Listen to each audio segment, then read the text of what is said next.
दोस्तों नमस्कार, स्वागत है आपके अपनी यूट्यूब चैनल एग्रोटेक स्टडी में। और दोस्तों मैं हूं अरविंद यादव। दोस्तों फिर मैं हाजिर हूं आपकी 12th एग्रीकल्चर की क्लास लेकर, जिसमें हम सब्जेक्ट है आपका पशुपालन यानी एनिमल हस्बेंड्री, और चैप्टर नंबर है आपका 5। वैसे तो आपका नए ब्लूप्रिंट के आधार पर ये क्लास चल रही है, आपको पता ही होगा दोस्तों।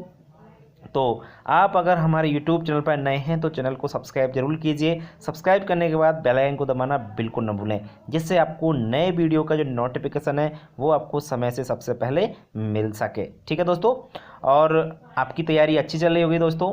वैसे ही उम्मीद करता हूँ मैं, आप पढ़ रहे होंगे, मेहनत कर रहे होंगे।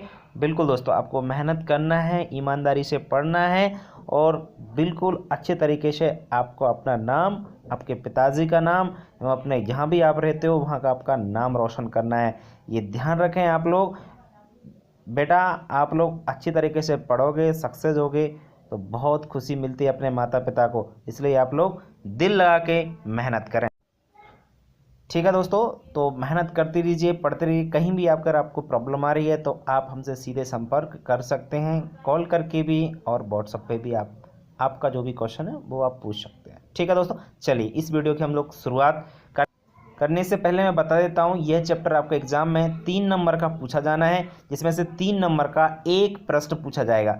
वेरी इंपॉर्टेंट आपका चैप्टर है, बहुत ईजी है, मज़ा आएगा आपको। चलिए दोस्तों, सबसे पहले हम बात करते हैं, इस चैप्टर का नाम है पशुओं की जांच, और इसमें हम बात करेंगे पशुओं की जांच से आप क्या समझते हैं। सबसे पहले हम बात कर लेते हैं पशु की जांच क्या होती है।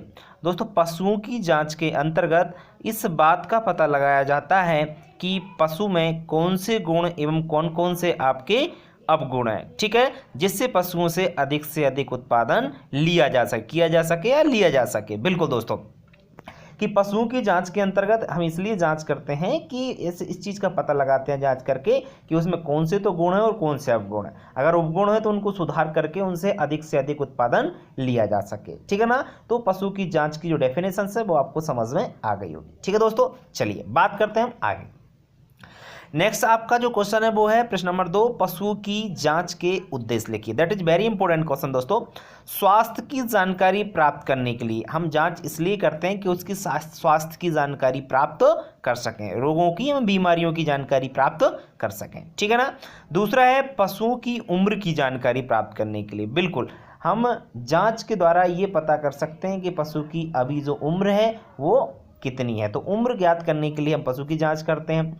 और किस लिए करते हैं पशु की जांच का, और कौन सा उद्देश्य है, पशु की नस्ल की जानकारी प्राप्त करने के लिए। बिल्कुल, पशु की जो नस्ल है, गाय या भैंस, जो भी बकरी भेड़ जो भी हो सकती है, तो उसकी नस्ल की जानकारी प्राप्त करने के लिए हम उसकी जांच करते हैं कि उसकी नस्ल कौन सी है। ठीक है ना। पशुओं का आहार नियत करने के लिए, बिल्कुल, पशु को कितना चारा, कितना दाना, क्या क्या देना, कितने कितने % मात्रा में, समझ रहे ना बात को, तो उसका आहार नियत करने के लिए भी हम पशुओं की जांच करते हैं। तो दोस्तों ये पशुओं की जांच के उद्देश्य हैं। तो आपको उम्मीद करता हूं अच्छी प्रकार से समझ में आएगा।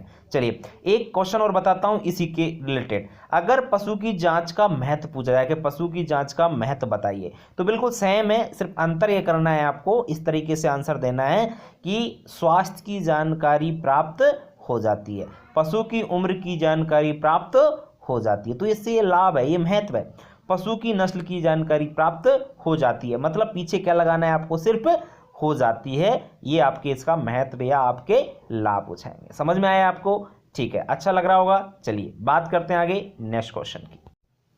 नेक्स्ट है आपका इंपोर्टेंट क्वेश्चन, उत्तम पशु गाय या भैंस के लक्षण लिखिए। या तो उत्तम पशु के पूछे जाएं, चाहे उत्तम गाय के या उत्तम भैंस के लक्षण पूछे जाएं, बकरी भेड़ किसी के भी पूछे जाए, आपको आंसर इसी प्रकार देना है, जो उसको आगे लिख देना है। जैसे पशु का शरीर त्रिभुजाकार होना चाहिए, मतलब जो उत्तम पशु है उसका शरीर कैसा होना चाहिए, त्रिभुजाकार होना चाहिए। ठीक है ना। ठीक है, अगर ये भी पूछे दुधारू गाय या भैंस के लक्षण पूछे तो भी आपको ये आंसर देना है। ठीक है ना। पशु नस्ल के अनुसार शुद्ध होना चाहिए, जो भी पशु है गाय या भैंस वो नस्ल के अनुसार कैसा होना चाहिए, शुद्ध होना चाहिए। जैसे आपकी मुर्रा है तो उसमें मुर्रा के ही आपके गुण होना चाहिए, ऐसा नहीं कि किसी और से क्रॉस करा करके और कोई और नस्ल आपकी बन गई, ऐसा नहीं होना चाहिए। ठीक है।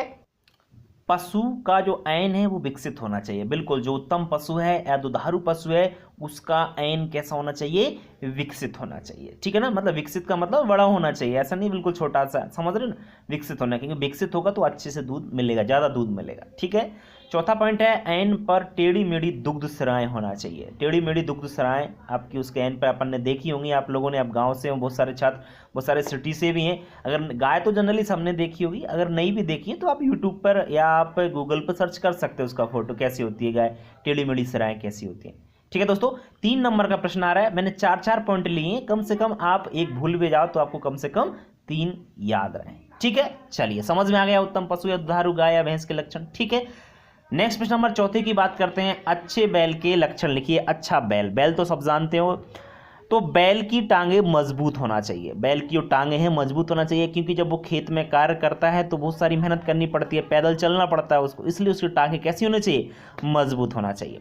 दूसरा है बैल बधिया होना चाहिए। दोस्तों बधिया का मतलब क्या होता है कि उसके जो अंडकोश होते हैं, मतलब वो प्रजनन की क्रिया उसकी खत्म हो जाती है, वो प्रजनन नहीं कर सकता है, तो बैल कैसा होना चाहिए, बधिया। अच्छा, बधिया क्यों करते हैं ये आप जानते होगे, बिल्कुल नहीं जानते हो तो सुन लीजिए। बैल को बधिया इसलिए करते हैं कि दोस्तों, क्योंकि इससे उसकी जो ताकत होती है वो उसमें बनी रहती है। अगर उसको बधिया नहीं किया तो वह प्रजनन करेगा तो उसकी जो ताकत है बाई सीमन के द्वारा निकल जाएगी, इसलिए उसको बधिया किया जाता है। ओके, तीसरा है बैल की उम्र 4 से 5 वर्ष होना चाहिए। बैल की उम्र कितनी होना चाहिए, लगभग 4 से 5 वर्ष होना चाहिए। ठीक है, चौथा है दोस्तों बैल की टांगे मजबूत होना चाहिए। ये तो हमने पहली बात कर ली, दोबारा भी दे दी। चलो 5वां पॉइंट देख लो, बैल रोग रहित होना चाहिए। बैल में किसी प्रकार का रोग, मतलब उसका स्वास्थ्य सही होना चाहिए। तो अच्छे बैल के ये लक्षण होते हैं। उम्मीद करता हूं सभी छात्रों को अच्छी प्रकार से समझ में आ गए होंगे। चलिए बात करते हैं दोस्तों आगे नेक्स्ट क्वेश्चन। नेक्स्ट क्वेश्चन है दोस्तों आपका, गाय या भैंस के ब्याने के प्रमुख लक्षण लिखिए। जब गाय या भैंस कोई ब्याती है, मतलब ये कह सकते हैं वत्स जनन, जो बछड़े का जन्म होता है, तो उस समय गाय या भैंस या बकरी भेड़ कोई भी हो सकती है, किसी का भी पूछा जाए, आपको आंसर सेम देना है कि उसके लक्षण कौन कौन से दिखाई देंगे जब वो ब्याएगी तब। ठीक है ना, देखिए नंबर 1 है दोस्तों, गाय बेचैन दिखाई देती है। जब वो ब्याती है तो ऐसे बेचैन हो जाती है, एकदम दिखाई देती है, क्योंकि उसको दर्द होने लगता है तो बेचैन हो जाती है। गाय बार बार उठने बैठने लगती है, बिल्कुल दूसरा आपका पॉइंट है, गाय बार बार उठती है एवं बैठती है। ठीक है ना। तीसरा है, गाय को प्रसूति दर्द प्रारंभ हो जाता है। प्रसूति दर्द मतलब उसके पेट में बहुत भारी दर्द होने लगता है और वो बार बार जीभ को बाहर निकालने की कोशिश करती है, बार बार उठती बैठती है। ठीक है ना, तो उसको प्रसूति दर्द भी प्रारंभ हो जाता है। ठीक है।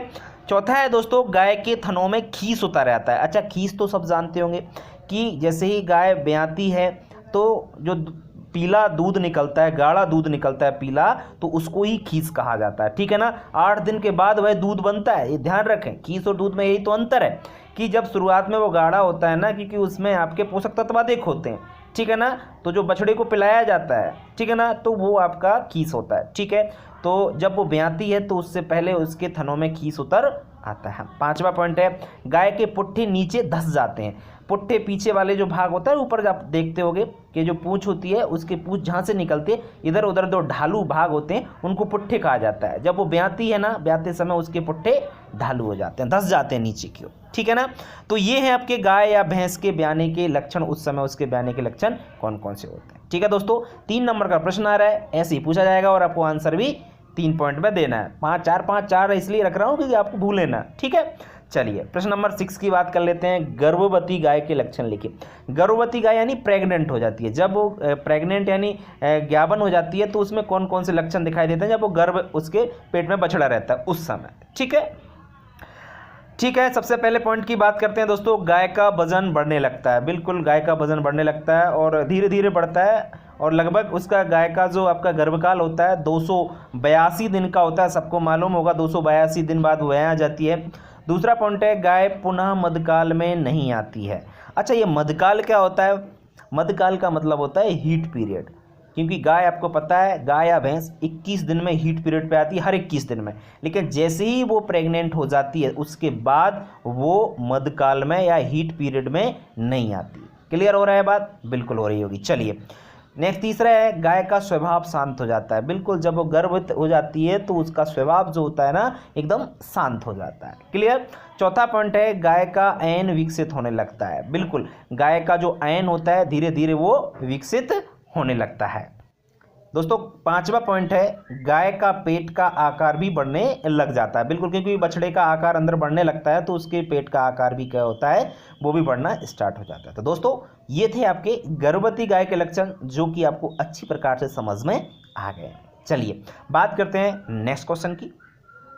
दोस्तों नेक्स्ट प्रश्न नंबर 7 है, गर्भवती गाय की देखभाल किस प्रकार करेंगे। अगर गाय गर्भवती होगी तो उसकी देखभाल किस प्रकार से की जाती है, वो आप लोग क्वेश्चन बनता है आपका।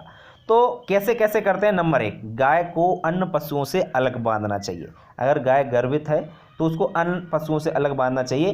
क्यों? क्योंकि अगर और जो पशु हैं, अगर उसने मार लिया, किसी ने उसको सींग मींग मार दिया, तो वो क्या घायल हो सकती है और उसका बछड़े को नुकसान हो सकता है, इसलिए। दूसरा है, गाय के नीचे घास भूसा डालना चाहिए। बिल्कुल, गाय जहाँ पर आप बांधते हो उसके नीचे घास भूसा डाल देना चाहिए, जिससे जब वो बैठती है ना तो उसके जो मतलब शरीर होता है उसके नीचे घास भूसा रहेगा, तो उसको कोई मतलब लगेगा नहीं, कोई पत्थर वत्थर नीचे रखा होगा या जो भी होगा, कंकड़ पत्थर उसको चुभेंगे नहीं, कह सकते हैं। क्या नहीं चुभेंगे? कंकड़ पत्थर उसको चुभेंगे नहीं, इसलिए घास भूसा डाल देना चाहिए। क्लियर। तीसरा है, गाय को डराना धमकाना नहीं चाहिए। बिल्कुल, जब वो गर्भित हो तो उसको डराना धमकाना नहीं चाहिए, ठीक है ना, क्योंकि उससे गलत प्रभाव उसकी गाय या भैंस पे पड़ सकता है। गलत प्रभाव का मतलब, क्योंकि उसका बछड़ा पेट में है और नहीं तो वो गिरने के चांस रहते हैं, इसलिए उसको डराना धमकाना या मारना भी नहीं चाहिए।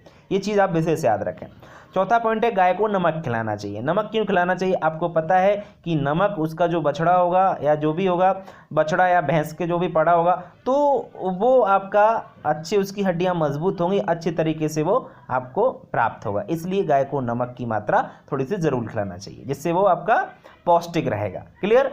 तो गर्भवती गाय की देखभाल कैसे करोगे, ये बात आपको अच्छी प्रकार से समझ में आ गई होंगी। चलिए नेक्स्ट क्वेश्चन की बात कर लेते हैं दोस्तों, प्रश्न नंबर 8 की, ऋतुमयी गाय की या भैंस के लक्षण लिखिए। दोस्तों ऋतुमयी गाय क्या होती है? देखिए, मैंने अब बोला था आपको मध्यकाल, जब वो मध्यकाल में आती है ना, तो उसका जो मध्यकाल होता है ना, उसको ही ऋतुमयी बोल सकते हैं अपन लोग। तो वो मध्यकाल का समय लगभग 21 से 24 घंटे का लगभग रहता है, आपका 48 घंटे समथिंग रहता है, सॉरी 48 घंटे से भी ऊपर रहता है कई बार। तो 48 घंटे तक जो आपका मध्यकाल का समय रहता है, तो उस समय उसको कौन कौन से लक्षण हमको दिखाई देते हैं, ठीक है ना। तो मध्यकाल में आने के लक्षण पूछे, चाहे ऋतुमयी गाय या भैंस के लक्षण पूछे, तो उसको आंसर सेम होगा। देखिए, गाय चारा दाना खाना बंद कर देती है। बिल्कुल, गाय जब मध्यकाल में आती है, ऋतुमयी होती है, तो गाय चारा और दाना खाना बंद कर देती है। बंद तो नहीं करती पूरी तरीके से, थोड़ा कम कर देती है, ये भी आप लिख सकते हो, ठीक है।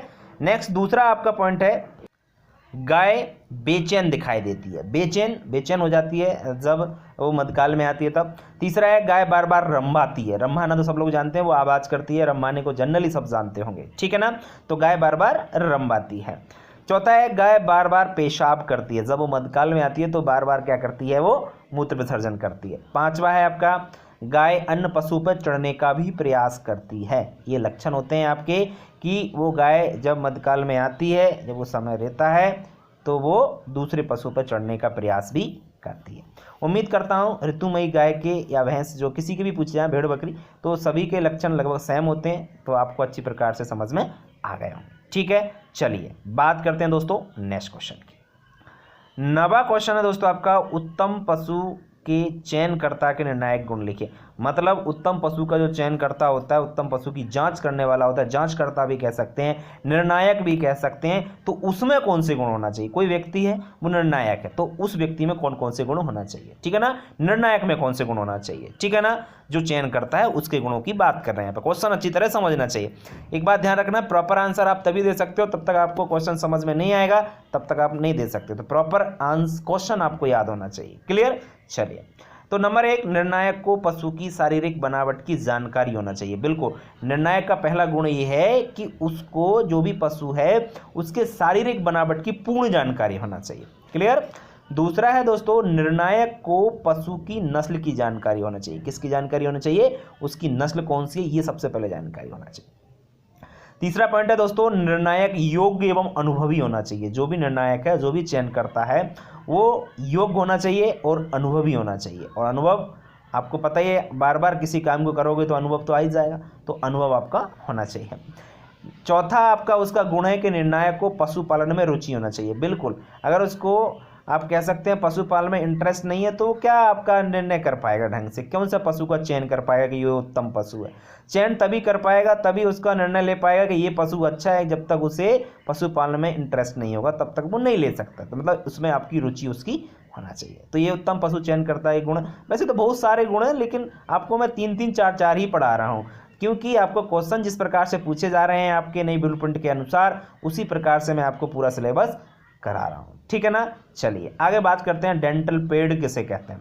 दोस्तों डेंटल पेड क्या होता है, देखिए आप पेड़ नहीं है, पेड है, पेड, ठीक है ना। डेंटल पेड कैसे कहते हैं, तो बहुत ईजी है। गाय, भैंस, बकरी, भेड़, आप सब जानते हैं इनको। आदि पशुओं के ऊपरी जबड़े में दांत नहीं पाए जाते, बिल्कुल उसके जो ऊपरी जबड़ा होता है उसमें क्या नहीं होते, दांत नहीं होते। तो फिर क्या होता है, तो दांतों के स्थान पर एक कठोर दृढ़ रचना होती है। क्या होती है, कठोर होती है और दृढ़ रचना होती है, जिसे हम डेंटल पेड कहते हैं। ये बात आप ध्यान रखना कि पशु के ऊपरी जबड़े में दांत नहीं होते तो उसे ही डेंटल पेड कहते हैं। डेंटल पेड के दांत नहीं होते तो फिर कठोर एक दृढ़ रचना होती है वहां पर, ठीक है। उम्मीद करता हूं डेंटल पेड की डेफिनेशन भी आपको समझ में आ गई होगी। चलिए बात करते हैं दोस्तों नेक्स्ट क्वेश्चन की ओर। नेक्स्ट क्वेश्चन है दोस्तों, अच्छे सांड के लक्षण लिखिए। अच्छा जो सांड होता है उसके कौन कौन से लक्षण होना चाहिए। तो दोस्तों निम्नलिखित लक्षण होना चाहिए। नंबर 1, सांड नस्ल के अनुसार शुद्ध होना चाहिए, वही बैल वाला आपका पॉइंट है यहाँ पर। दूसरा है सांड की उम्र 3 से 4 वर्ष होना चाहिए। सांड की उम्र 3 से 4 वर्ष होना चाहिए, और वहाँ पर क्या बता रहा था मैं, बैल की उम्र कितनी होना चाहिए, 4 से 5 वर्ष होना चाहिए। बैल सांड में अंतर होता है, बैल और सांड में अंतर होता है, ध्यान रखना। बैल का प्रयोग खेती के लिए प्रयोग करते हैं, जबकि सांड का उपयोग किसके लिए किया जाता है, प्रजनन के लिए, गायों से प्रजनन कराने के लिए किया जाता है, ये ध्यान रखें आप लोग। तीसरा है सांड की पिछली टांगें मजबूत होना चाहिए। अच्छा पिछली क्यों होना चाहिए, क्योंकि जब वो किसी के गाय के साथ प्रजनन करता है ना, तो पिछली टांगों पर वजन आता है, इसलिए पिछली टांग क्या होना चाहिए, मजबूत होना चाहिए। चौथा है सांड की आंखें चमकीली होना चाहिए, सिंपल पॉइंट है, आंखें कैसी होना चाहिए, चमकीली होना चाहिए। पांचवा है सांड रोग रहित होना चाहिए, मतलब उसमें किसी प्रकार की बीमारी नहीं होना चाहिए। उम्मीद करता हूँ सभी क्वेश्चन आपको अच्छी प्रकार से समझ में आए होंगे, और ये मेरी गारंटी है कि इन 11 क्वेश्चन में से कोई भी क्वेश्चन आपका ऐसा नहीं है कि जो ना पूछा जा सके। कई बार पूछे जा चुके हैं क्वेश्चन, तो सभी इंपॉर्टेंट क्वेश्चन है और बहुत इजी है, मेरा ऐसा मानना है। सभी इंटरेस्ट के साथ आपने पढ़े होंगे, समझे होंगे, तो बहुत इजी लगे होंगे। इनसे इजी कुछ नहीं होता है, ठीक है ना। बिल्कुल सभी इंपॉर्टेंट है, इसलिए आप लोग याद रखें, इनसे बाहर नहीं जाएगा, ये मेरी गारंटी है। आप लोग बस इनको याद कर लें, समझ लें। आप लोग याद करने के बाद समझने बाद याद करना है, पहले समझना है चीज़ों को, फिर आपको याद करने की कोशिश। और जो चीज़ समझ में आ जाए तो उनको ज़्यादा याद करने की आवश्यकता नहीं होती, चीज़ें समझ में आना चाहिए, क्वेश्चन समझ में आना चाहिए कि क्वेश्चन क्या कह रहा है, ठीक है ना। तो आप उसको भली भांति प्रकार से उसका आंसर आप एग्जाम में लिख कर आओ, ठीक है दोस्तों। वीडियो कैसा लगा, वीडियो अगर अच्छा लगा तो वीडियो को लाइक करें और अपने दोस्तों को शेयर करना बिल्कुल ना भूलें। दोस्तों वीडियो को लाइक कर दिया करो, थोड़ा लाइक भी कर दिया करो, जिससे हमको और वीडियो बनाने की क्या जागृत होती है, खुशी होती है कि बच्चों को पसंद आ रहा है वीडियो। और पसंद नहीं आता है तो बिल्कुल लाइक ना करें, पसंद अगर आता है तो वीडियो को लाइक ज़रूर किया करें, जिससे मुझे बहुत खुशी मिलती है दोस्तों कि मतलब बच्चों को इतना ज़्यादा वीडियो पसंद आ रहा है, मतलब मैं अच्छा कर रहा हूँ, है ना। तो ऐसा लगता है और वीडियो बनाने को जागृति पैदा होती है, ठीक है ना। तो दोस्तों आप नए हैं, चैनल को सब्सक्राइब जरूर कीजिए नए हैं तो, और वीडियो को शेयर जरूर करते रहें दोस्तों, और आप पढ़ते रहें, मेहनत करते रहें, और जो भी डाउट है आप ज़रूर पूछा करें, बिल्कुल चिंता ना करें, आपका पूरा कोर्स होगा, बस आप पढ़ते रहिए, ठीक है दोस्तों। समय कम है आपके पास, मेहनत जरूर कीजिए आप लोग, ठीक है। आज के लिए इतना ही, कल फिर मिलेंगे एक नए वीडियो के साथ, तब तक के लिए नमस्कार।